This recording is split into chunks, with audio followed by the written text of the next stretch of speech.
When Mia was 3 days old, she was already in danger. Her biological father had walked out the moment her mother told him she was pregnant. No money, no support, no name on the birth certificate. Just silence and a baby in her arms. Her mother, Clara, was only 19.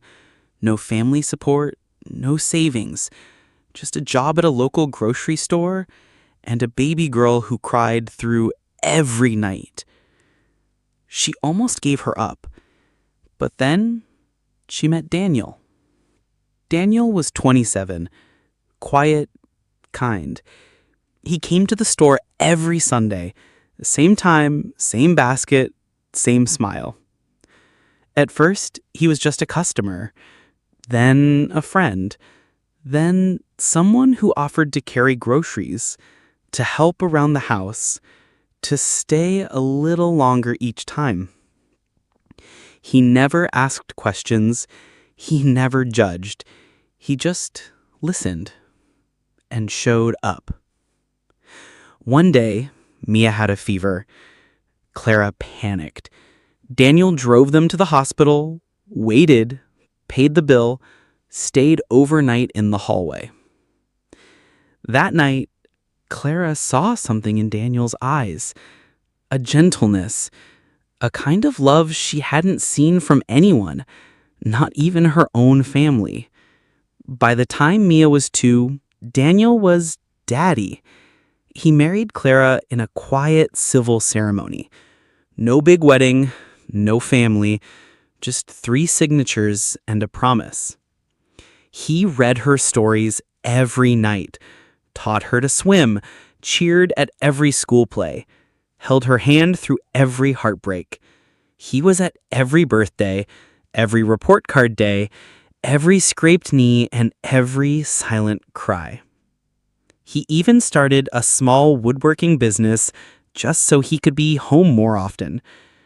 He wasn't perfect, but to Mia, he was everything.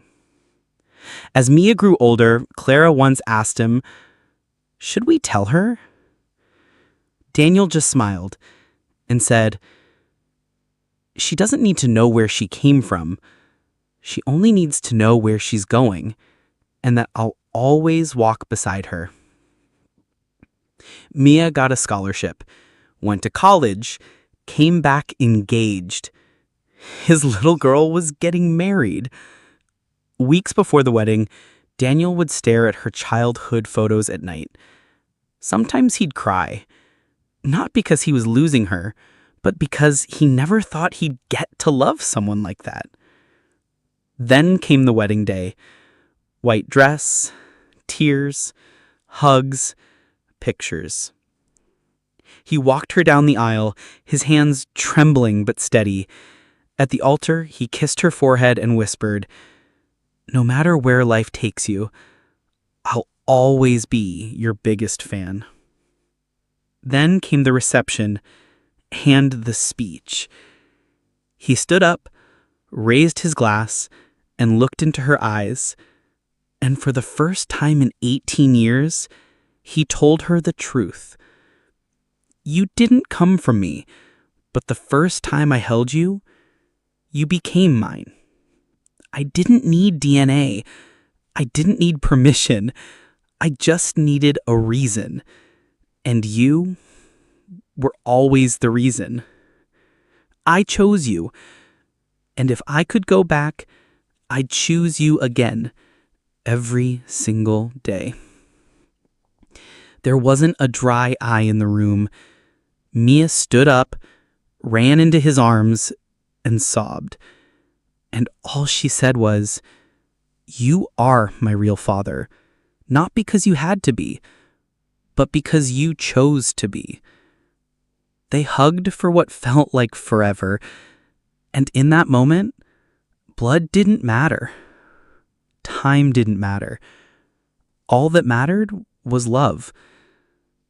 Because sometimes being a father isn't about biology. It's about showing up, staying, loving without conditions.